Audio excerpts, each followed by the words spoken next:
Hi, Cossio. Could you introduce yourself, please? Yeah, my name is Joaquin Cossio. I'm a 3D artist from Montevideo, Uruguay. It's a South American country. It's pretty small, actually. It's in between Argentina and Brazil. So I've been doing 3D art for almost 7 years now, professionally. Um, let's say the past 3 years I've been focused only in character creations for cinematics and games. And yeah, that's me at the beginning. And the nowadays, actually, if you check my portfolio, you're gonna see more of that. That's actually what defined me as an artist. That was great. And I'm curious to know what did inspire you to start doing art? I remember when I was a kid, I have something that, like any old kids, you have interest in doing like a drawing and stuff, But I remember when I was a kid, my father used to draw my, portraits of my family members, that used to draw like a realistic portraits of them. So I think in that way, I have something of him from my childhood that I think nowadays I can apply to my art, basically. So I would say that in my career, I have, of course, one of the main reasons that, but as well because I remember my father introduced me to this, cinema for the first time when I was 10. I remember I watched, Lord of the Rings, like at the first movie, and I was pretty young. Of course, I didn't understand too much about the movie, but only the visual, everything that was super well, and everything was connected to in a way that I got inspired from this kind of stuff. That nowadays that I see it as in a different way, like in different eyes, I will say yes, that's a big reason why I'm doing this nowadays. Thank you for that. So you say that your father was like your biggest inspiration, that he drawed and he gave you the best motivation for but with these drawings and leading you to like watching some great movies like Lord of the Rings into the cinema, right? Yeah, in a way, I would say this is something for sure. In the moment you don't realize it because you're a kid, right? You're growing and you see this kind of stuff as inspiration. But when you go to your past and start like thinking all the things that you doing now, in some way it's connected. You said rewinding. Rewinding. All right. Yeah. Yeah. Sorry. Yeah. Rewinding. It's connected in a way that you don't understand until you start doing. Like probably if you do something different, which is not connected with this kind of stuff, probably you're never gonna see it. But as soon as you start doing something which is in that way is connected, you see like this kind of thing that happens in your childhood is gonna change the way you see the art, the art in general. So how did you start, and what were your artistic influences? So yeah, I started as like at the first time I started in the 3D industry. It was after I finished 3D animation school and visual effects. So I remember my teacher, who was one of the teachers at the school, he saw potential in my work, so he introduced me in a studio, which helped me out to get my foot in the door, like try the first experience in doing 3D basically in the professional contest, right? So it's interesting that you say that, because sometimes when we forget that when we are actually learning art, there is always these little advances that we have that actually are fundamental for our path, and this teaches that some of them, they might not even be very well known, but they are crucial in your path, isn't it? True. Yeah, definitely. I mean, there's sometimes we forgot about this kind of stuff. Let's say if it's someone recommend you work, or someone say, this guy is really good, that's gonna change the way your career basically. And it's super important that you create connection and you are good in communication with other, try to be a good guy, try to talk with other artists and thinking about, that everything you create now is going to help you in the future, and in any way, in some many ways that you can use this as as a motivation as well for keep working with that. So yeah, like I said, this teacher, he inspired you, he motivated you for that, definitely. So he is I know, probably I can say, big names that obviously in they inspire me for the work, at the moment and even today. But to be honest, this is only like a I would call it as a passive inspiration, but the real inspiration is someone who is really kind of changing your career, someone who is recommend you work because he saw potential in you and your work. So that's someone who really is gonna change the way you work or the way you do 3D, basically, right? Or whatever your art is. So teacher, if you are listening to this, kudos for you, because you helped create this amazing artist, Joaquin Cossio, who I have the pleasure to meet, and is a good friend of mine. So thank you very much for this gift. Yeah, I can say the name if you want. Federico Bernaschi. Federico Bernaschi. Did I say the name right? Yeah. That's cool. That's very cool. Thank you very much. This is almost like a gift of God for us. Thank you. So Joaquin, how did you get interested in 3D, and when did you start on this path? Yeah, that's a cool question, actually, because my first time that I started doing, something related to 3D actually wasn't 3D at all. It was more related to filmmaking. I really started in 2009, around 2009. Actually, I watched a short film made by a local artist, a local studio. It was around, it was in Uruguay, something right? about, in Uruguay, Uruguay. Yeah. Yeah. So here locally, so they made a video from, like a robot, basically aliens or robot. I can't remember exactly now, but it's robot attacking the city, of Montevideo, the capital here.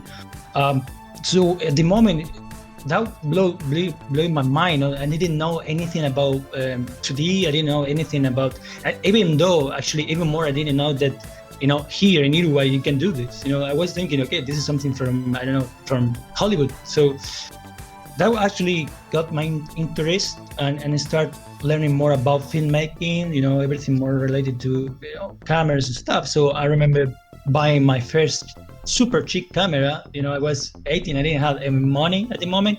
So I buy the most cheap camera I can find it at the moment. So I start doing my own films, like I shooting with my nephews, my brothers. So I do, That's great, it's really interesting. It's like nobody would expect, and please don't lose your line of thought, because I don't want you to lose any of this information.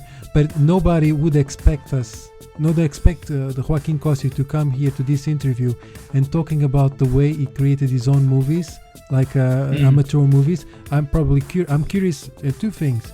First of all, to see the movie that you said it was so good and inspired you, and also to see to actually see those movies, because I want to see the creation of the director, the vision of the young ambitious artist from Montevideo.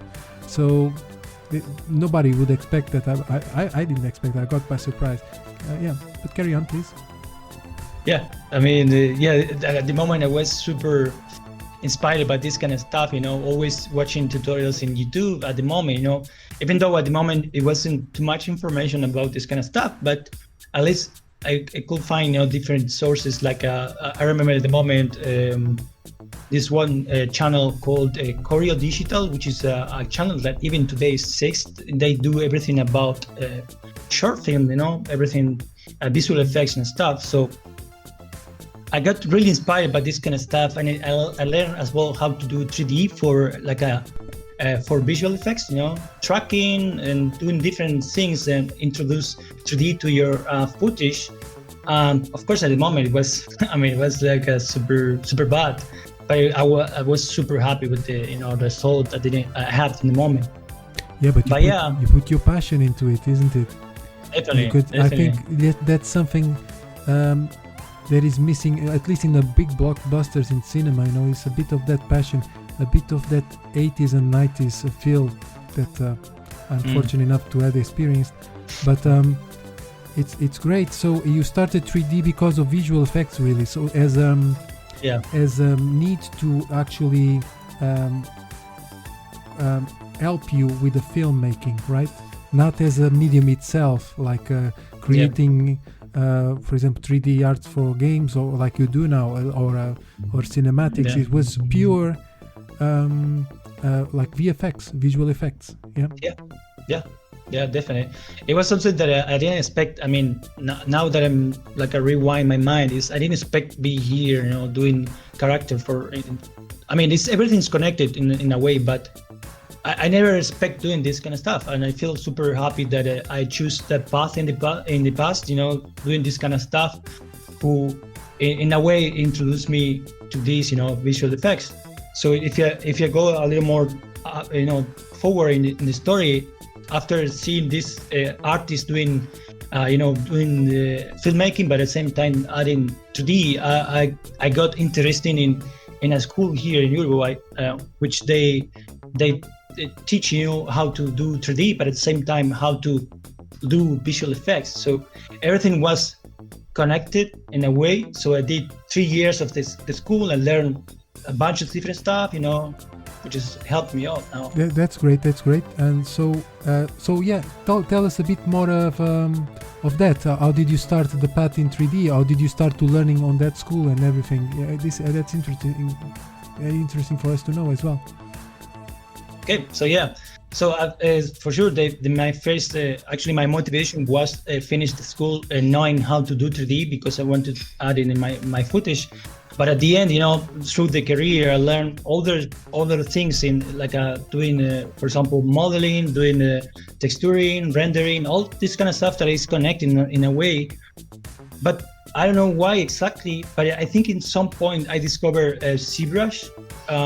Actually, first I discovered Madbox, but after discovered ZBrush, and as soon as I discovered this crazy software that no one understand at the beginning, I start doing more things, more characters, more something that I felt at the moment that I can express more than doing a filmmaking, So yeah, because ZBrush it's a software that is not very old. It's like probably 10 years, not maybe more or less. Around that. Yeah, definitely. It's good. Yeah, it's good. I mean, I think my point of, let's say, of break in the way I was thinking before is ZBrush. I mean, ZBrush was my point break for doing more about character, I would say. What was the context of 3D at that time, and what was the reality of the 3D industry in your country, Uruguay? So yeah, in 2014, it was a little bit different. We didn't have the same market as we have now. Everything is changing for sure. But I remember that at the time, the only option that I have, or at least the only option that I saw at the moment, was working for commercials, because it's the only market that actually here works very fine. There is a good market for working, basically. You do everything related to commercials, but at the end it's more about generalist. You don't do anything more specialized.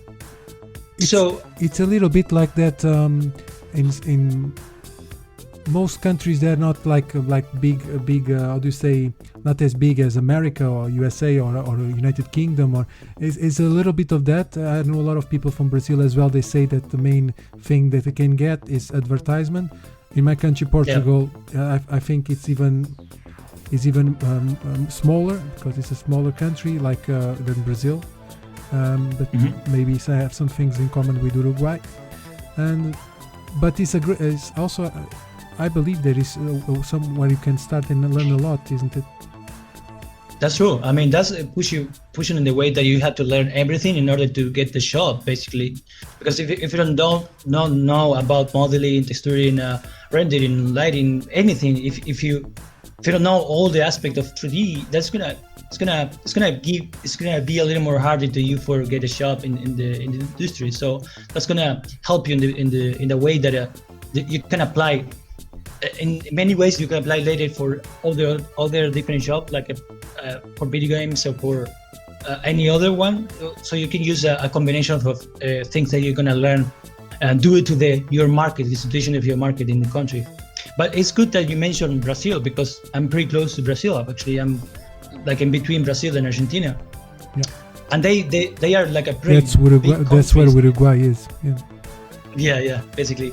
We're very small in terms of not only in terms of the space, but always we're pretty small in population. Only 3 million people, so we're not that big in terms of in market and everything. So my reference for sure at the moment was Brazil. I mean, in terms of how they move in terms of the market. So they have, I mean, established for let's say for advertisement. They have like a big companies. They work for many different clients, like the big names. For me, especially, I use that as a reference for continuing my career in the past. At the moment. Yes. Yeah. That's great. Thank you very much. And of course, I would say that characters, everything related to character modeling, Brazil are the best. Probably you can see. I'm lucky enough to speak Portuguese and learn from the big masters there, and that's actually how we met. We're not gonna give any names of the courses, all right? But that's where we met, and I'm very glad for that, because I feel myself very international. I'm very international, and it's a bit too pompous, but I like to engage. I like to engage with everyone from all nations, and I'm glad to have met you. So Cossio, did you find it difficult to make the transition from a student of 3D into a professional context? How did you start professionally? So in that case, I feel super lucky, in terms of because I feel thinking in a way that like I told you before, the teacher who not only inspired me but as well recommend me for working in the industry. So that was super helping me in terms of get the job, the first job. But I will say as well that for sure I will give a little more credit to myself, since I spent hours doing, after the course. Of course, after the course itself, I will always do in my time doing learning from 3D tutorials from let's say Andrew Kramer, which is one of the greatest YouTube channel in terms of learning stuff. It's funny that you say that, because I had something to say for all the people that are starting in a 3D. All these courses that you see, that you get amazing skills from there or whatever, 80% of that is you actually doing the work that they tell you to do. So don't get the illusion that you get these magic skills from these schools, because it's all from comes all from the hard work of the artist. And if you were talking to Cossio right now, because he has is a successful 3D artist in the sense that he managed to achieve this level of this craft, is because he worked very hard for it.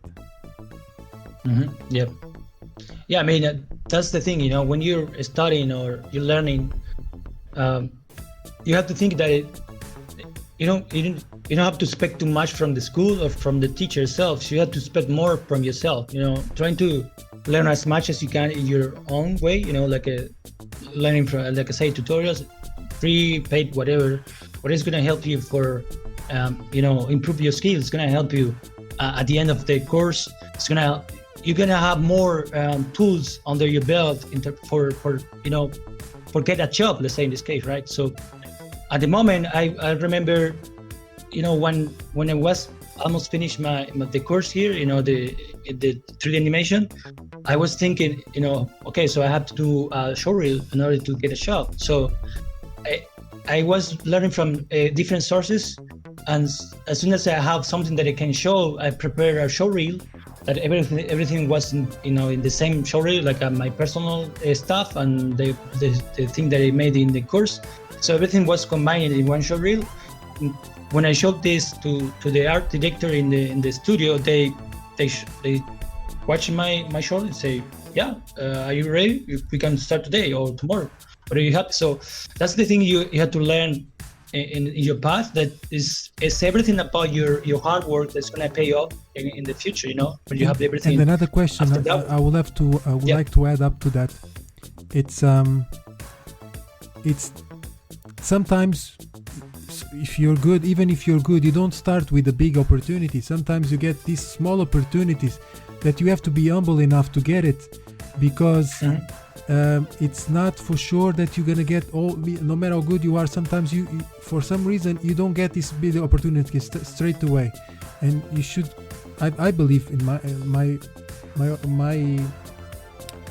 my opinion is that you should get it. What do you think about this? Definitely. I mean, whatever you get at the beginning is super important. That you need the experience. You need the not about the money. It's more about the experience itself. So whatever you get at the beginning is going to help you in order to introduce more in how a pipeline works. How you can communicate ideas with other artists, with other professionals who is probably 10 years in the industry or even 15 years, and they're gonna. If you're a good person, if you're someone who communicates well, they're gonna help you. I mean, they're gonna try to help you in a way that it's probably at the moment you don't see the evolution from someone tell you, oh, don't do it this way because it's gonna change the pipeline for rigging or for something else, like anyone's gonna do it next to you. So this is something important. You need to get the first job in order to understand how. That's a very good point that you mentioned, that no matter how good you are or you think you are, you have to be a nice person as well, and a sociable person, and to be humble the way you interact with other people, right? Because the connections that you have inside your workplace is gonna determine your success inside that workplace. And even if you are Da Vinci, don't act like Da Vinci, don't act like you are the diva of the 3D art, because you have a lot to learn, and people won't see you as pleasant in the workplace, and should be. That's how I understand, and how I learn as well, because we all had to our learning curve, our rough way to get where we are. True. Yeah. So I will say something as well, that from the same studio, the art director, he told me once, which is something that even today is in my mind, like something that basically changed the way I saw things at the moment. He told me, hey, you're here like a junior, you're learning, but as soon as you move to another company, another studio, the one who is gonna hire you is gonna see you in a different way, because you have the experience, you already have more tools under your belt. So don't expect that if you stay in one place, you're gonna probably stuck in the same position. I mean, it's depends, right? Depends on the person. I mean, the way I see it is like if you move to another studio. How big is the studio as well, isn't it? How big it? Definitely. Yeah. Here especially, we don't have big studio. I mean, we have a few, but it's not that common actually. Most of them are pretty small. But the thing is, since they're pretty small, they know each other. If you do a great job in your stay, they're gonna recommend you to another studio. Just in the, they're gonna hire this guy because he's really nice and he is doing a good job. So it's the karma in a way. Be nice, and they will be nice to you back. That's true. Very Positive. well. as a 3D artist, what made you specialize in what you do today, character art, and why? So yeah, this is everything connected with what I told you before in terms of filmmaking. Because if you think in a way that filmmaking is all about tell a story through your script or whatever you're making, is you're trying to tell a story that potentially is gonna inspire others, or you're gonna say something that is inside you. So in a way, that's actually inspired me to make characters, because if you think in characters, it's something that you can use as a way of tell a story, that's gonna in a way that let's say you're making a character from a movie. Okay, so you're making a character from a movie because this character is telling a story. It's not meaning. It's all about the character, isn't it? Because it's the human connection to a narrative, and you have the connection, all the emotions connected to this character. Otherwise, it's very difficult. Yeah, definitely. And for me, characters is something that as a human, we see a character, we are connected all the time, because we see the proportion, we see if the face is right or not. I mean, that's something that is, as an artist, is super hard to develop. And as soon as I see this potential that I could have at the moment, I thought that, okay, I can make characters. So I saw as a way of basically express my feeling, express my ideas, through this craft. And I think that's the main reason. And you have a very difficult job because you're doing realistic characters, and very well, I have to say. I'm quite impressed with the level you achieved so far. And the most difficult thing on your job, when you're conveying feelings, is that because it's so realistic, it's very easy to go to the uncanny valley, that people say that it looks like it's a bit off. It looks like Robert De Niro or Matthew McConaughey, but it's something that is not look quite right, and I don't like it. And you actually, especially in this last job that you did, I thought it like mind blowing. This blade. Thank you. You really was really good. I really enjoyed it, and I think you're going on a path that I don't know where you can stop now. Never. I mean, I would say, yeah, it's super hard. I mean, its likeness is something that is.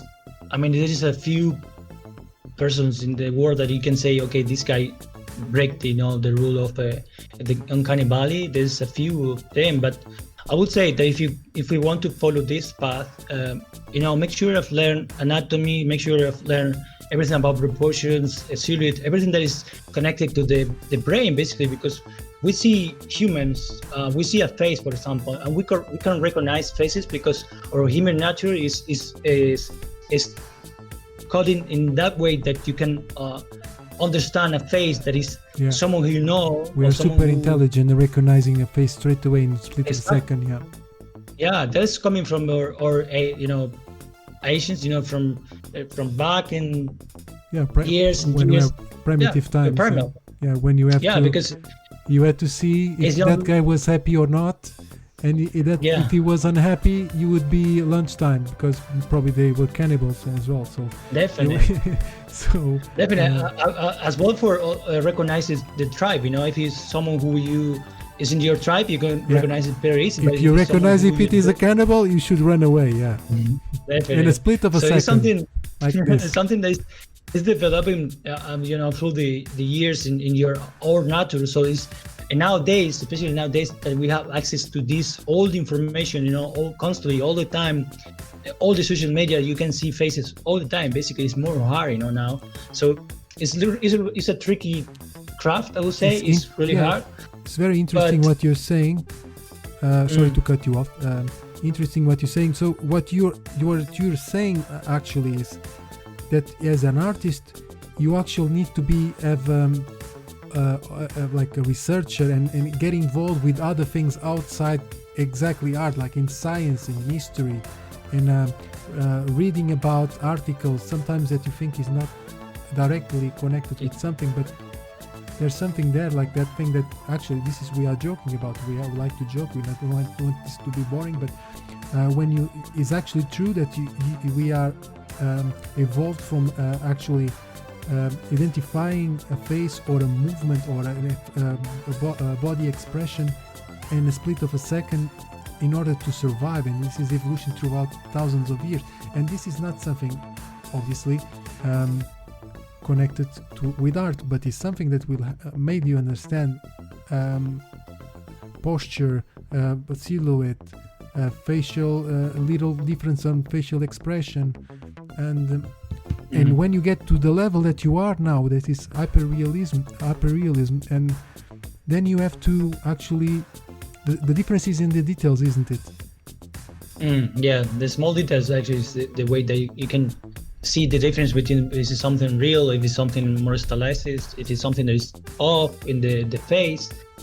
But yeah, I would say that this is something that you're gonna be developing in your path, in the career, as long as you keep motivating this craft, let's say in likeness, for example, you're gonna learn new things in the way, like for example, like I said before, understand about cameras, understand about lighting, understand about how real world thing affects to the way we see faces, because at the end of the day, if you see a face from an actor, let's say, are you gonna see something that is it's not like a natural? I mean, it's something that probably they have, I don't know, Photoshop or something, or the light is not natural. It's someone who put a light in a certain direction that's gonna look more the function of the face. So you have to understand this kind of stuff in order to capture the likeness of the actor, depending of the lighting, depending of the camera angle, depending of the moment of life. If he's young, if he's older.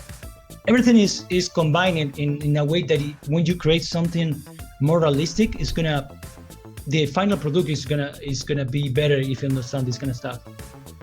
It's very. But you can break rules, all right? You can break rules. I mean, when you achieve certain level, like you, Cossio, then you can break the rules. You break all the rules, isn't it? All the time. Can you tell us a bit more about your working journey in the industry? Yeah, as I told you before, at the beginning I was working as a 3D journalist, but at some point of my career, I started, seeing more of, trying to specialize more in the character creation path. But of course, at the moment, I didn't have knowledge in terms of, anatomy or other stuff, that I feel like I was lacked in terms of knowledge. So I tried to, keep improving that way. So I remember taking different classes of anatomy, even in one point of my career that I think it was the break in terms of the point in terms of my career is I took a class from CCMA, which is an online academy, who in the moment I learned more about character creation for cinematics and films, which is, as like I say, I learned many new tools that I didn't know before, and many things that when I get the first job, I should apply in a different way, So what you're saying, basically what you're saying is that even though you studied 3D, you were on all doing this advertisement, you were professional in the industry, and you found it difficult to even. You had this dream to be a character artist, probably already, but you felt this technical gap that is very difficult because you need to. Actually, I find it very difficult this job because you need to be very good in anatomy and also you need to know a lot of other technical skills. And you felt the need to get to somewhere that you get this aid with getting all these technical skills, isn't it? Yeah, that's true. I mean, it's something that if you see back, I would say that always that when you spend money in a course or on whatever on tutorial, whatever, thinking more like an investment. So you need to invest your time, your money in that specific tool that you're gonna learn, or a specific skill, because that's gonna help you in a way that you can, like in my case, for example, specialize in character creation.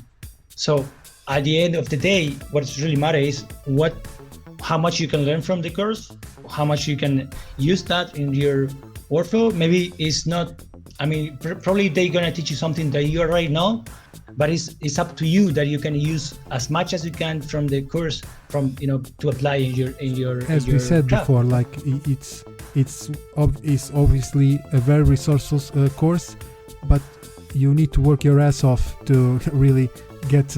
It's like it's 80% you, and getting the knowledge from actually people that can direct you to the right place. And after you get all these skills that you prepared, you had to prepare like a good portfolio, right? Yeah, definitely. So as soon as I finished the course, which was around 10 weeks, the final delivery was delivered a character for the final one, but I didn't have the time, because I was working, working and studying at the same time is really hard. But at the end, I have something that I was happy. But I remember spending like a 1 month more, after finishing the course, just for polish, doing more research, more, adding more things to the work that I have in order to, when I sell the project to a company or a studio, they see that I can do more than not only the character, but I can do, let's say, lighting. I can do, and I understand about cameras and understand all the stuff that probably, someone who is starting is going to be different, right? So it's in a way that you have to see it as a competition in a good way. It's a professional competition. It's not personal competition. I'm not against anyone personally. It's more about competes. It's the industry others. That is competitive, and you need to understand what is the level that you need to achieve. It's not, we are not exactly beside me and you the way are fighting all the time, but everyone else we should be friends with, Yeah. I mean, you have to separate from personal to professional, because that's two things that is it's different. I mean, you can go, of course, if you have a professional relationship in terms of business is different. But when you're working with in this world, which is super, everything is connected to social media, you have to compete with the rest of the world. There is so many persons that's gonna do the same as you. It's probably gonna be better for you. I mean, it's always gonna be a person better than you. So it's up to you in terms of how much you can spend in time. Right now, I'm pretty sure there's a kid of 10 years old that can model better than me, and that's will true. embarrass me. Probably the next Da Vinci is not someone who we don't know, like in the social media, right? So and now you have I'm to think it that way. I think I'm gonna stop the interview right now. I'm joking. Okay. Let's carry on. So, so after you have the portfolio, so how did you? We actually interested in knowing. Your dog wants to be part of the interview. It's fine. You can call her here next to us. What's her name? It's called Samantha. Samantha, it's her. Come here, Samantha. Yes, Samantha. Venga aquí. She understands Spanish, yeah? That's fine. So after you have the portfolio, we are interested to know and what actually kind of jobs you had following up this course that you did. Yeah, so it's kind of funny because actually the course was oriented to cinematic and films, but the first job that I had after finishing the course was more oriented to video games. So I didn't expect that, but it was opportunities that I took because I want to learn about more, about the pipeline, about 3D character for games. So as soon as I start doing this kind of stuff, more, because art in games is different. It's more a little of mixing between technical and art. Yeah. So you have to do a bunch of technical stuff, but actually that was something that I got more interesting in the way that I see art itself. So I see more myself, I see more as a technical artist. It's a mixing, but I would say I call myself a technical artist. So I feel like this more like in a way that I can spend more time this kind of craft, and I'm gonna improve in this way, on the technical side. It's interesting that you say that, because I wanted to ask you, do you feel that the companies, the game companies that watch your portfolio, they saw the artistic qualities that you have as a character artist, and they thought, okay, so this is very good looking character. I think we could use these skills. You can transfer these skills from the game industry. Yes, I would say this is something that it's gonna change the way you work as well. You know, when you presented something in your portfolio, you have to make sure that you present the best of you. You know, like in my case, for example, for the character that I made for the course, I try to represent everything that I know at the moment. You know, lighting everything. So I think this kind of stuff is gonna help you in order to, you know, when you get your first job in any field that you're gonna apply, it's gonna help you for sure in even though you don't know, let's say, the technical side of let's say a low poly, for example, but it doesn't matter, because if you know the rest of the pipeline, like how you can create a texture that's looking good, how you can create a lighting, you know, how you can model it, something that's gonna help you for sure in a way that probably, if you don't know something special like a low poly, for example, of I don't know how to do a bake. That doesn't matter. You can learn in the path. You know, you can learn in the way, basically, as soon as you have the first job. You know, the first experience. And after, so this is actually you when you got the job. So you got the job on your first game company. How was that journey from then? We are curious about it. Okay, so yeah, from there, I remember like the first job that I got from video games was making characters for like a something more like a, you know, something pretty old in terms of, you know, like I can't remember exactly. I think it's from the 18th century, something like a 17. You know, basically I had to this company that hired me, they gave me a reference from the era. They gave me a bunch of different reference, but they didn't give me a concept itself. It's more like a reference. So this is the reference, you have to do your job, basically, right? So that's the fun part. You know, at the moment I was thinking, okay, so I had to do my best. I had to create the character as accurate as I can, because the history in terms of the game itself was super you know, accurate. So I tried to do my best in terms of researching, thinking in, you know, if you're gonna do, let's say, a trouser, or if you're gonna do a jacket, you have to learn how in the moment was made, you know, like what kind of fabrics they use, what kind of texture you can apply in the model. So you had to do research in that first job. You had to all the job of the research. Yeah, basically. So everything was it was a small company, you think, or is it because was a small company, the game company? Yeah, I would say yeah, because it's an indie company at the moment. So it's something that you're probably gonna see more in the indie companies.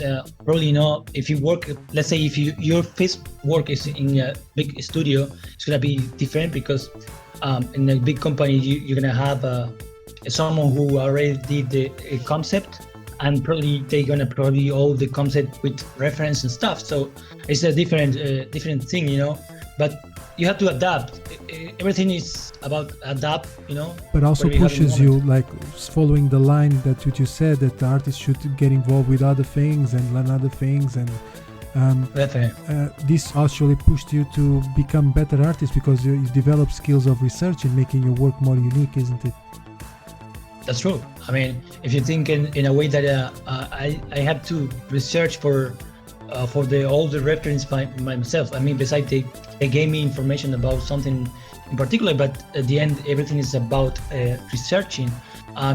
It's the same in any other shop. You know, you have to use reference from real world, from internet. So everything that's gonna help you in your design, in the way you create your work, it's gonna help you not only in how well is the job made, but as well in how to improve it as an artist, you know. That's great. Thank you for sharing that with us. For me, it was very interesting. I would like to ask a few more questions related with this question, with the main topic. That probably was not on the script. Some of them are. After I was like jumping from company to company, because you finished one and you started another, because you are experienced right now. You have like how many years of experience right now? Almost 8 now, 7, around that. So it's significant. So I would like to know, how did you jump from one project to another? Did you actually finish a contract and you go to another company, or how did it work? Well, yeah, when you work as a freelancer, that's the thing, when you work as a freelancer, yeah, that's you always trying to look in. I mean, it's not something, it depends of the project. Sometimes you have projects that's gonna, if they give you a contract for 1 year, so you probably stay in the same company for 1 year, right? But the thing is, when you work as a freelancer, it's a little different. You have to research, you have to, if you feel like you're working in one company and you don't get the, all the goals that you want to, at the end of the day, the year, you say, okay, I will specialize a little more in this area. I would like to improve in this area in particular, and you don't feel like in the company you're working now as a freelancer or as a contract, whatever, right? So I would suggest, instead of staying in the same company expecting the best from whoever is in your charge, I would suggest try with a different one, or try improve your skill beside your job, like doing more personal work, and probably that's gonna lead you to a different studio, which is probably better, or it's a better paid, or it's a better job. So you were developing personal work while you're doing the freelance, and that's how you helped you getting better jobs or more jobs, and that's how it goes. Then you went for another company of games and get another one, and so on and so forth. Yeah. A curiosity that I have related to this is, since you have so many years of experience, which I found fascinating, because you're a young guy, I would like to know, did you feel difference in the evolution of games while you were working on these companies? Do you feel a little bit of difference? That's something that you're gonna feel. I mean, I don't have like many years in experience like working in games. I feel like I'm pretty young yet. Let's say I've been working as like in the game companies. That's let's say 3-4 years now. Mm-hmm. But I would say that everything changed dramatically in terms of the technology that is using now is. I mean, it's different. I mean, you see, even Unreal Engine, for example, you see something that you can do now in Unreal Engine, which is, I mean, it's crazy. You can compare with the big studio using rendering farms with, I mean, many computers with thousands of dollars. Now you can make it the same with one video card in your home, basically, right? So for me, of course, this kind of stuff is a game changing in terms of games, right? As a game dev, right? I feel like you can now do more than before. You have more access to this kind of stuff, and they are free. So it's the best.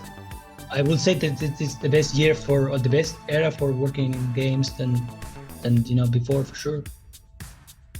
We know you for the cinematics, character work, and video games. What do you enjoy more or feel more comfortable with? So yeah, this is something that is pretty common to understand the difference between one another. There's a few things that you have to kind of separate in a way of when you created a character for cinematic. Is when you start a character from cinematics and video games, it's pretty much the same. But at some points you have to break in terms of when you're working for a video game. Let's say you have to think more in the technical side of creating the low poly. So that's something that me personally, I enjoy more, thinking that way, okay, so I have to make this as low as, I mean, it depends on the budget of the game, but let's say you have to put it down in terms of polygon, and you have to maintain the same quality as you have in your high poly, which is something that it's pretty challenging, and I enjoy that as well. It's sometimes a little time consuming, and I mean, you don't see the progress like let's say sculpting a character is different, but at the end the result is really pretty matter, because it depends how much your time you put in the low poly is how well the final character is going to be. So yeah, for answer your question, we say video games. And those gaps between cinematics and games are shortening, right? They're getting closer and closer in terms of poly count, in terms of process. That's true. I imagine that somehow the cinematic pipeline will influence the game pipeline pretty soon. What do you think? Definitely. I mean, nowadays you can. I mean, the best example of that is Unreal Engine. Right now, you can basically create a character in ZBrush or Matlock, whatever you use, and basically you can export the lower subdivision, which is probably 20k triangles or 20k polygons, and now you can put it in the Unreal Engine, and you can see all the details. It's pretty much the same mathematic, so you don't have to think more. I mean, it's going to change for sure. It's going to take a little, in order to have more access to this kind of stuff. But I would say if you compare with the last generation console and the new one, you're going to see a big jump in terms of performance and the way as well for the low poly wise, everything is more looking high poly. One day it's going to be the same. We are entering an exciting moment for the 3D industry. Definitely.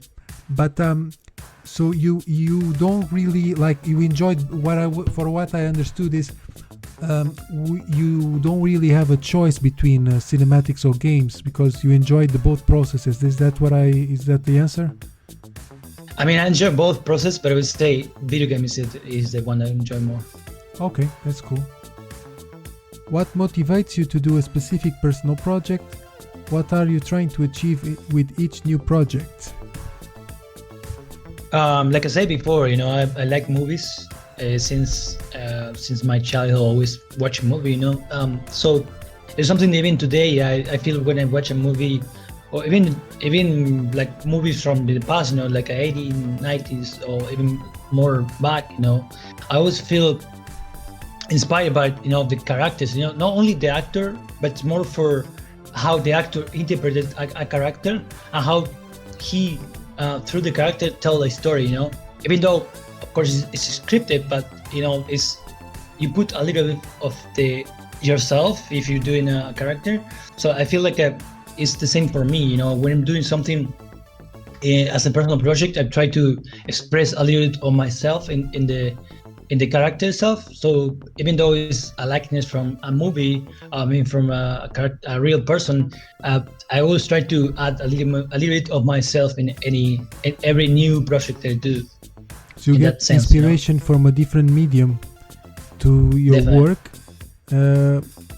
which reinforces what you said before, that you should be able, as an artist, you should not just be focused on your specific medium, but get influence and inspiration from other mediums, especially because it's kind of a new medium. It's like 20 years, 25 years maximum, VFX, like 3D.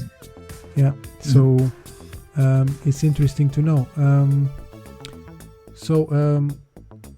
And what are you trying to achieve with each new project? When you created, what is your goal?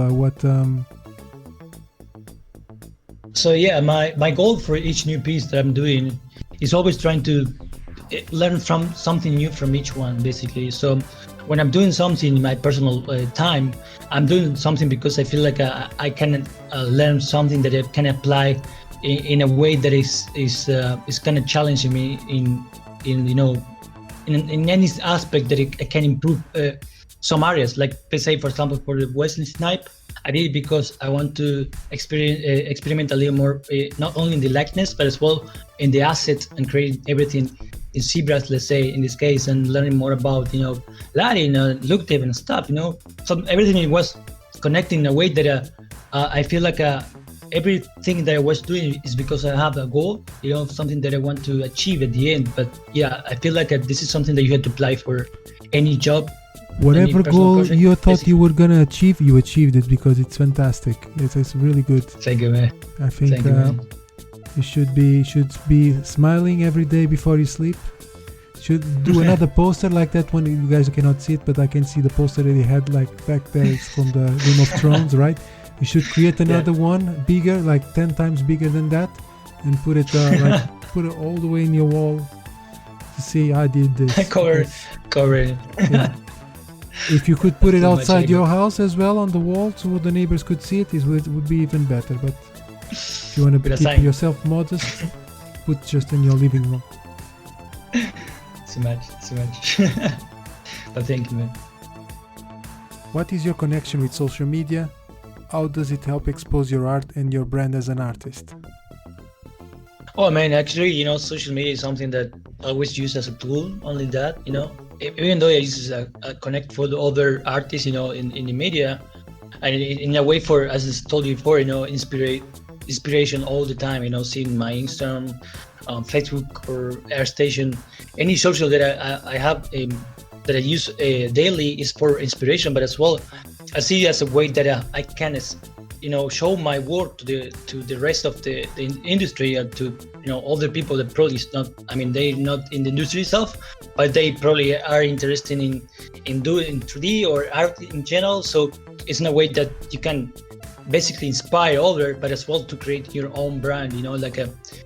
Put your name out there in order to basically you're gonna have more job opportunity because of that, because we live in a wave that now everything is related to social media. Even a studio is when you apply to the studio, they're gonna check I don't know, your LinkedIn, your Facebook, your Instagram, in order to see if you're I don't know, if you're someone who is recognized, known in industry, if you have connections. You can use this tool in your path.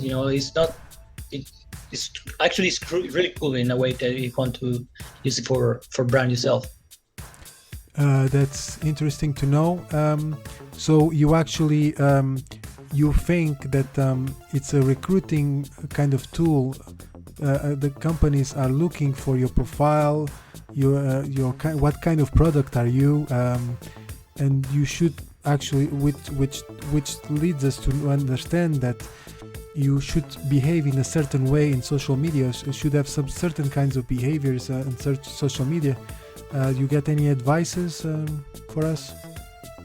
Yeah, I would say, man, if you can keep your personal life and your business life in terms of how you represent that in your social media, that's better.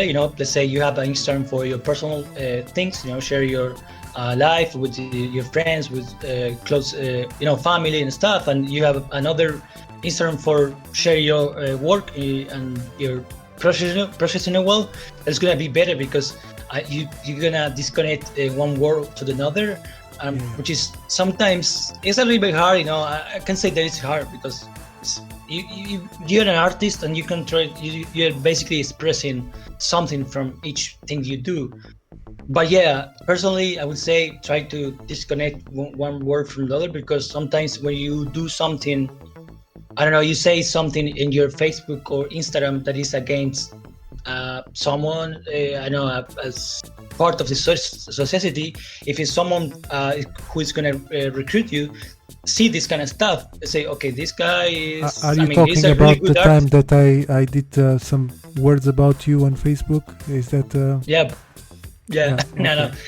I'm saying more generally, right? But I would say, try to behave in a way that is more professionally, at least in the way you show it in the social, to the public. It's up to you. Whatever you want to do in your personal life is up to you. But by the way, I'm just joking with them. He's a dear friend of mine for a long time, so we throw jokes to each other.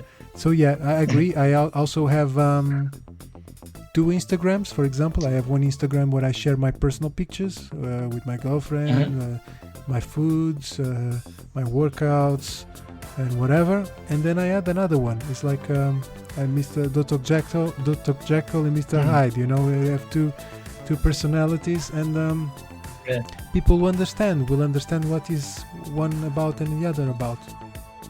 That's true. What are your goals as an artist? Where do you see yourself in 5 and 10 years' time? Well, that's a hard question.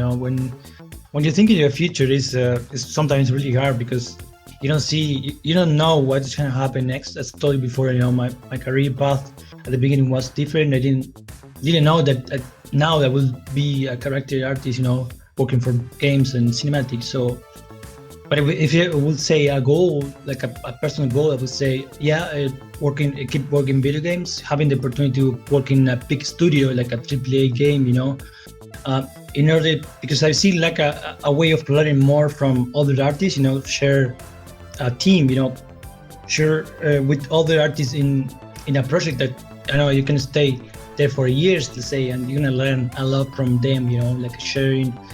So you want to go in a bigger environment where you have a lot of artists, a bigger studio, and bigger projects. Like, okay, that's interesting. Yeah. You can name any AAA games that nowadays they get big names, but you see, the artists are, pretty humble. They know each other. If of course it depends on the studio, right? But and the way that you see how they interact in each other, and they it's like you create a community of in the job itself. But of course that's gonna help you in a way to improve as an artist as well. Improving your craft.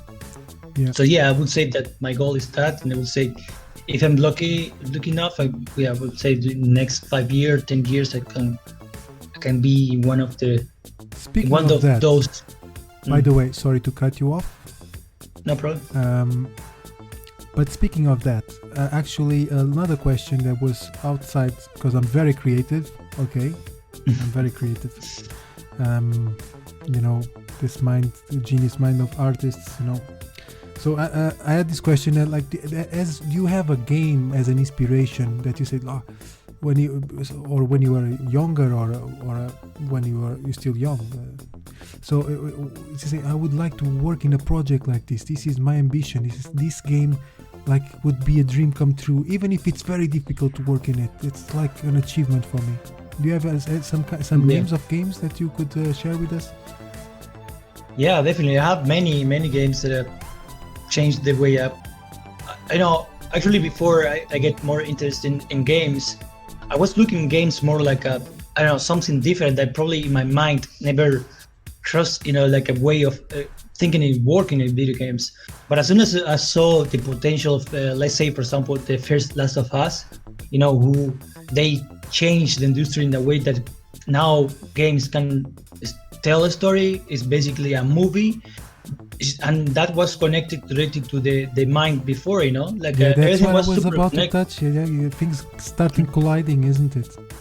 That's true. I mean, everything's connected in a way. So I saw this new industry. I mean, not new at the moment, but for me it was new. Video games in a way that I can work in the games. I can tell a story. I can tell a story through my characters or through the game itself. And for me it was something that practically changed my path, basically. So I would say, Last of Us was one of them, but I would say as well, for example, The Witcher and all the games that they're, the big, all this, everything involved in terms of this story, kind of tell a story. Story that's connected, yes, narratives, yeah. Mm-hmm, the narrative. That's interesting. We share that. That taste in terms of games. I really like those kind of games as well. So I find it interesting that you also like these games. Very nice. So so in 5 or 10 years you want to be on this kind of companies. I think you can get there easily. I think you have a lot of talent, and you are a very nice person to deal with. For what I know, and I think if any company is watching this, I think this is a great opportunity just follow the path of this guy, because he's gonna get there. Thank you, man. Appreciate it. What do you think is the future of our industry? So that's a good question, because if you think like, let's say 2 years ago or 3 years ago, and if we compare the games, like for example, let's say PlayStation 4 or PlayStation 3, even, you see a big jump in between one technology and the other, right? So you see a big jump not only in terms of artistic story, the narrative as well, but the technical side. Everything is looking more close to the movie, because you have more access to different tools that you can apply in a game pipeline. So we'll see that nowadays that we have the access to Unreal Engine, let's say, which for me is going to be the future. I mean, real time is going to be the future of our industry, not only in the game, as well in visual effects and for other part of the fields. They're gonna start using more of this, because you have the power of different, like let's say many PCs in only one. One video card that you have the same power that you can basically render in the same quality or even better. I can use an example. For example, very recently, the one that come from Weta Digital, they made that short film. I don't know if you watch it or not, but I mean, it's your mic is off. Yeah. I didn't, but I didn't, but I will for sure. After this indication, I will start to watch this. You have to tell me after. Definitely. I mean, the thing is with this kind of stuff that they use, investment, all the knowledge that they have from all the past years doing films and doing everything, and they have years of experience, and now translated that to the nowadays technology, like a relation. You see a big jump between like we had before and now we can achieve with relation. You can basically create something that is going to look something even close to the movie. I think in let's say 2 years more, 4 years more, we can see something pretty close to the movie in relation or any other real-time application.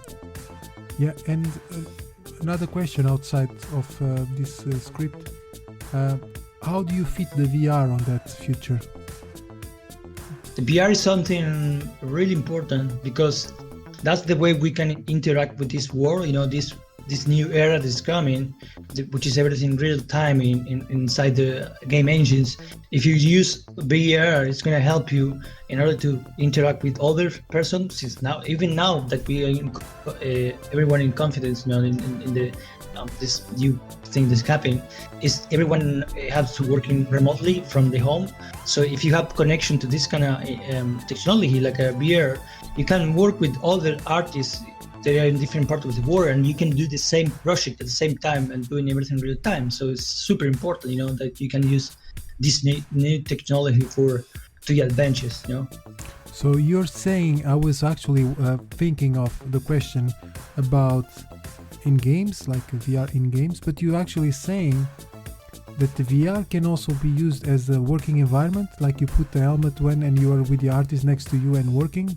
That's very interesting. Yes. I was never imagining this. Yes, you can do it. I mean, you can see them, for example, from Adobe, they create a application to call Medium, which we can sculpt in VR, and you can have other artists in the same, I don't know how to call this, in the same hall, let's say, and you can work together in the same time. You can see the other person doing the sculpting. That's something that is going to change our industry for sure. Not only in the game, of course, but in the other aspect. But do you think that VR, like the Oculus Rift, if you put around your head, doesn't give you a bit? It's not more tiring to work like it? Sometimes you need to crunch. You have the crunch hours. You're working 14 hours a day. Is it possible to work that amount of hours with this device? But man, that's the same thing that happened before when let's say the first monitors, when they came out to the public, everyone say, no, you're gonna work with that because your eye is gonna be burned up in 2 years. So that's not true. The technology is gonna evolve in a way improve in a way that we can use more time. I feel like nowadays, if you buy a VR, Oculus or whatever, any other brand, you're gonna have. If you compare with the first version, it's gonna have less. You're gonna have. You can spend more time. Yeah. It's more friendly for your eyes. Yeah. Okay. Definitely, it's gonna evolve. It's gonna take time, but it's gonna evolve. Sure. Cossio, have you got a message for new artists that want to start their path in this industry? Yeah, definitely. I would say spend more time learning, other crafts other than media. Let's say you can learn more about anatomy, drawing, learning from traditional sculpting as well. Everything that is going to help you in a way that, when you translate that to your 3D, your digital media, is going to help you in a way that you're going to see art in different way. But not only that, you can learn as well from like I said before, filmmaking, how light is going to affect an actor. If you have a warm light or a cold light, it's going to affect the composition in a different way. That if you're working, you're trying to express something through your let's say the craft, the art, but you have to understand the other technical part that is involved in the same way. So we'll say learn about cameras, photography, how flash how you can use flash for improve a model, for example, like the face, feature some part of the face. So everything is connected to, at the end, if you translate everything to the digital media, it's going to help you out. So I would say spend more time learning this kind of stuff. So what you're saying actually goes in the flow of what we've been speaking for all this time, and actually reveals that young Cossio, when they are doing the movies, he created the foundations, artistical foundations, the creativity, the learning process to actually later on transfer all the skills to the digital medium, right? And sometimes we live in a society that everything is like instant, like they want instant results. We want a job next month or the next 4 months, and we have to be competitive and we have to specialize in something. But the transformation of an artist is not that quick, right? And the more time you want to learn something, all these skills will the foundations you're creating as your artist will make the difference on the long run. It's a long time plan. So do you agree with this? Definitely. I mean, it's 100% with that. It's all about, it's like I said before, it's not about, this is not a run, it's more a marathon. You have to think in a way that when you do something that you enjoy, everything's like a little by little, you're going to learn something new from each thing you do, right? But at the end, if you put more hours, at the end, you're gonna have better results. Along the path, you're gonna learn more and more and more, and you're gonna get involved in other areas. Like I said before, not everything is about 3D. So spend your time learning all the stuff, which is gonna help you. Don't think that it's gonna be a waste of your time, because actually it's not. I mean, at the end, everything is combined in one piece. So be patient for sure. You need to spend your time wisely, but at the same time learn as much as you can, especially when you're beginning, right? When you're starting. And don't compare yourself to other artists. Yeah, that's true, man. Try to not compare. I mean, you can use reference for sure as a goal, for example, but don't compare, because I mean, there's people that probably for the level that they are now, they spend hours and hours, years and years of experience doing the same, like after many days, many years doing the same thing. Of course, you're gonna get a better result. And if you compare with this kind of artist, it's gonna be a little, down. It's gonna actually push you back. So I will say, instead of compare with artists that are super high, try to compare with artists that is probably in the same level as you, or you can compare with yourself in the past. That's gonna help you as well. Well, I got some side questions right now from some of my friends to ask you. I will start with Trine Constantine Boitan, also known as Frisky Boy T. Hello, Frisky. Can you start with your questions, please? Yes. Hello, guys. I have a few questions for Joaquin, and one of them is how important it is to have contacts in this industry, and if you think it's better to know people than having amazing skills or something. So yeah, thank you for the question. Yeah, I would say, it's really hard to think about actually, having skills or not. It's something that you're gonna develop in your career, basically, right? So you're gonna start doing 3D or art in general. You're gonna start, developing your skills along the way. That's something that's gonna take you time for sure.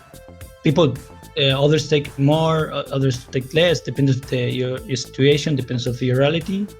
But at the end, what really matters is the how you express yourself in terms of the way you express through your art. I think is, for me, is one of the most important thing when you're doing art. Of course.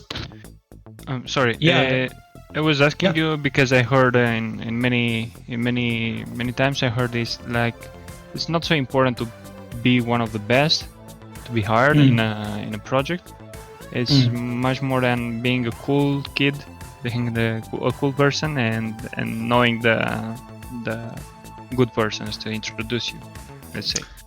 Yeah, that's actually something that it's gonna depends again. If you have the connection, for sure, it's gonna be more easy for you, because someone can introduce you to, I don't know, a studio or art director, whatever. So in that, you have one step more into the basically in the studio, right?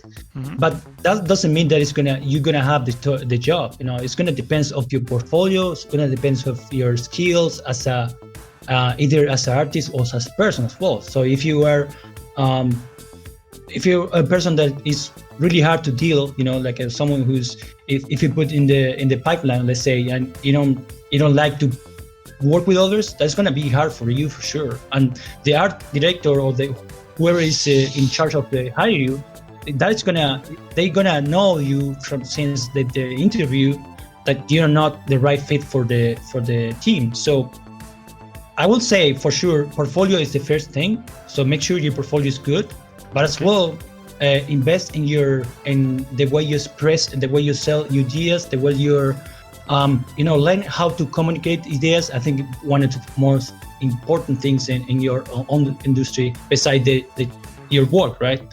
So yeah, it's a factor of different things, but if you combine everything, every team that is for sure is gonna hire you because of that, because you're a good person, you're a good artist, and people. It's a combination of three, basically. Okay. I have another one. How many hours are you involved in improving your skills, or how many hours per day you are involved in this in 3D? Like that's a tough question, though. I would say the rule for every artist is the famous rule, the 10K hours.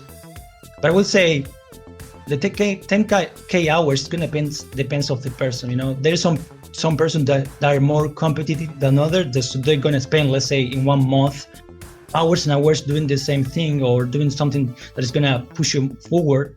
But you have to think this as a way of more as a marathon instead of a run. So because if you do, let's say, I don't know, 6 hours or 4 hours each day, and that's gonna give you more experience than, let's say, someone who only do 1 hour, or someone who only do 12 hours only one day in the week, right? So you have to keep the balance in between your personal life, because you have to have a life, otherwise you're gonna be burned super fast. So I would suggest, of course, put the hours as much as you can, because that's gonna give you more experience, and it's gonna give you more opportunity of try and error, which is the most important thing that you have to do in the beginning. Try and error. That's the thing. So if you don't try and do errors, you're never gonna learn. So it's a conclusion of things that at the end, it's gonna help you it's gonna give you more speed at the end of the not at the end of the career, because it never ends. You're always gonna learn something new, but after years of experience, you're gonna have the confidence of doing something because you did it like many times before. You don't really have any doubt about I don't know, anatomy or whatever, right? So whatever you're doing. So that's the thing, Okay. I would say hours. Just put the hours that you feel that is better for you. Oh, okay. And I have you're welcome, man. I have one more. Is it better to know less from everything than master only thing? Because I was speaking today with Quas about this. Because in my case, for example, I know only a little bit of anatomy. Yes. But I think if, for example, I master pretty well the anatomy for the time I'm in the 3D, and I think if I go on this road, I can develop pretty nice skills. Like I don't know, I dream myself like Daniel Bell or Scott Eaton of anatomy in the future. But I don't know, maybe it's not okay to know only one thing, and it's better to know a little bit from everything. Let's say. What do you think? Well, actually, it's nice that you bring these names, because if you bring the names, it's because you have a goal. But let's say something about Daniel Bell, for example. Before he started doing collectibles, he knows everything about all the stuff, games, render, lighting. He was a generalist. So that's something that I will recommend for you, let's say, or for anyone who is starting, is learn as much as you can in the beginning of your career. I mean, it doesn't matter your age, if you're 14, if you're 45, if you're 30, it doesn't matter. I mean, at the beginning of your career, the best option that you can use advantages to your path is learn as much as you can. Learn different things.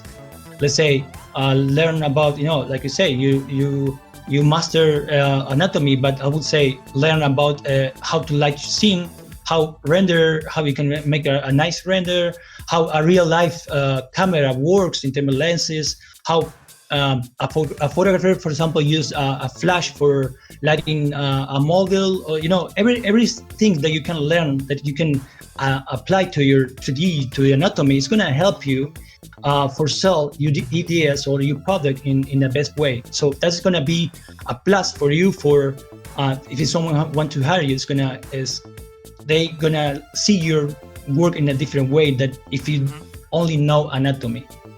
So at the end, is learn as much as you can, I would say. No, I'm telling you because, for example, now what I'm seeing on Daniel Bell, because I think he has a level right now that is not necessary to render anything. If it's giving us a screenshot from his ZBrush work, I think it's enough to show that he I think even if he stayed and was involved and passed in 3D and rendering and all these things, I think right now it's like useless. Of course, it's everything. It's adding knowledge to his I don't know, to life experience, let's say. But we can change. Let's say someone like a Steve Lord you mentioned as well. But Steve Lord, he made a lot of drawing. He made a lot of traditional sculpting, other things that probably you don't know, but you know how far. I mean, how much he shared. I mean, about himself in the online. But I'm sure that he did a bunch of stuff before doing only anatomy or being the lord of the anatomy, basically. So he tried different things before. I'm sure that he did drawings. He did sculpting, traditional sculpting. He made bad things before, for sure. You have to try. I mean, I don't feel afraid of trying different things in your career, because that's gonna stop you to grow as an artist. I know you can see these big names as a reference, but I would suggest, instead of reference all the time to this big name, actually see your path. How far you become in terms of who you are now, how your skill is being developing from beginning and now, and how you can be better in your art. But don't reference all the time to others artists. Try to always reference yourself, to your past, basically. That's gonna help you. Thank you very much for your answers and for sharing with me and with us these nice words. And thank you very much, Frisky. Thank you very much for your questions. So I've got another friend of mine, Marcela Badia, also known as Madusa. He's got some questions for you. Please, Madusa, can you introduce yourself briefly and ask your questions, please? Yes. as you heard, my name is Marcel Abadia. I'm a student studying in Paris, and I'm just starting out, and I am really excited to be in the 3D community. And I have a couple questions. My first question is, what are your favorite resources for anatomy, design, or story building?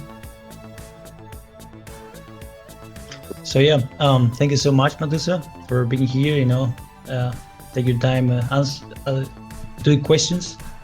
So yeah, my daily, actually, most of the time when I'm working something in personal or commercial work, I was trying to, get motivated to inspire with different sources. Let's say, for sure, it can go to our station, and you have many artists sharing stuff, as inspiration. I always do this kind of stuff as a fuel for doing my art, try to get better in what I'm doing.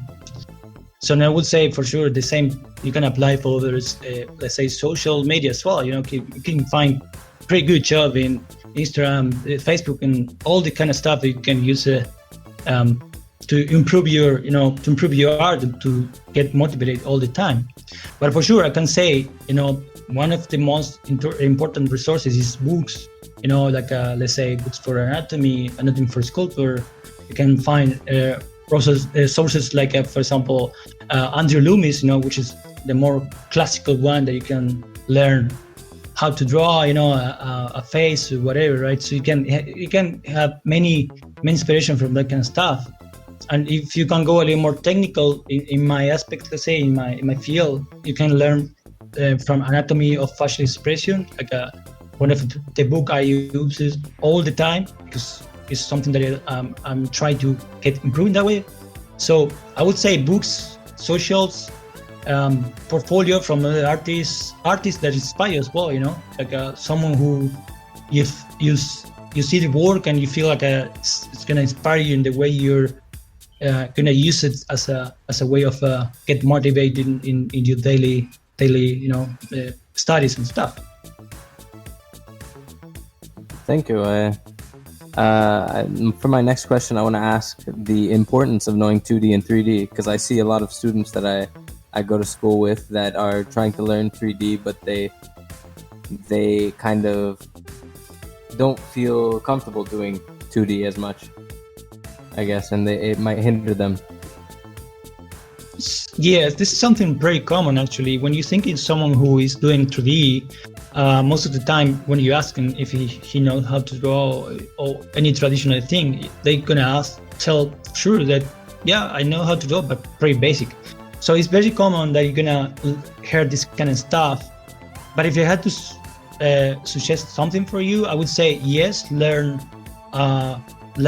traditional sculpting, learn drawing, learn stop motion, learn everything that you can apply to the 3D world. Is gonna help you to see art in a different way, because at the end of the day, digital media is just a way of express, a way of tell the story, but it's something pretty new if you compare with the others craft, right? So you can learn more than this from let's say a photographer or from a filmmaker than someone who is creating doing something 3D, because it's a more young industry, So I would always try to suggest this kind of stuff, learn from the master basically.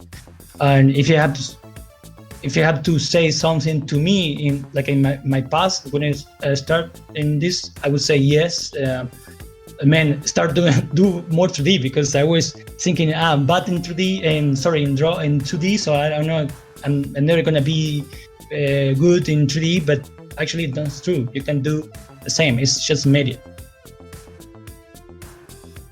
Thank you very much. I definitely will be more on my 2D stuff now, thinking about it. No problem. And then for my last question, if you find yourself lacking in motivation or inspiration, how do you reset your mind to get you back on track? Like, do you have specific mantras or meditations that you might do to get you into the right headspace? Yeah, that's a good question as well. This is something that is pretty common in artists, you always has this kind of mental breakdown. so you don't know what to do next. That's something that is pretty common. But for me, in my personal life, what I do always is try to reference from the world itself. Like going outside, take a walk, see nature. Everything that you can disconnect from the 3D world, from the digital media, is gonna help you for see. After you have this kind of stuff, the mental breakdown, you're gonna see things in a different way. Sometimes you just need a break. Just if you can take a break, I know, for 1 week, whatever. So whatever you feel like you need a break for in order to get back in your ancient, in the way you've been working, that's gonna help you. So don't be afraid of doing this kind of stuff. Of course, work. I mean, if you need to work, because otherwise you're never gonna get better in this, especially in this craft. But yeah, I will try to go outside and take a walk, talk with my girlfriend, my friends, doing something different. That's gonna help you for sure. All right, that's all I have. Thank you very much. Thank you, dude. Thank you very much, Medusa. So, Cossio, it's been a great pleasure to have you here with us actually. It got even better than I was expecting, because we actually talk about a lot of things that I think not only important for the group that we are here. We are called right now Goblin Rex Studio. It's a group of people that we connect and we learn with each other 3D, and we have this experience together. Mm-hmm. And it was very insightful. A lot of things that you told us about your experience, about your opinions about how to become a better artist. It was very, very, very. It was, for me. It made me. It's inspiring as well, And I really appreciate for you to be here with us. Is there anything you want to add for the session? Man, this is all my pleasure. It's a big pleasure to be here. Share this space with you. I know you since a lot of years, and I respect you as not only as an artist but as well as a person. For me, probably the only person that respect me as a person. But yeah, but I know there's others. I would say that I would say that this is something that you're creating here, something special, because you're helping young artists that starting this, and sometimes you feel lost, but everyone is in the beginning is lost. So I feel like if my story, if the young way artists, I'm doing, me included. yeah. I don't know. But yeah, I mean, you have more experience for sure. But I would say, if he's someone who is more, in the beginning and can listen this podcast and say, okay, I know where I can go. Or at least I have a different way of seeing stuff or thinking. That's good, just the only fact that we're helping others, that for me is just enough, man. It's really cool what you're doing. Thank you very much, everyone. Clap your hands, hey! And we see you in the next session, probably talking about more about these processes that you are such a, you have so much information, so much knowledge that we would like to have. Thank you very much. Definitely. Thank you, man. Thank you.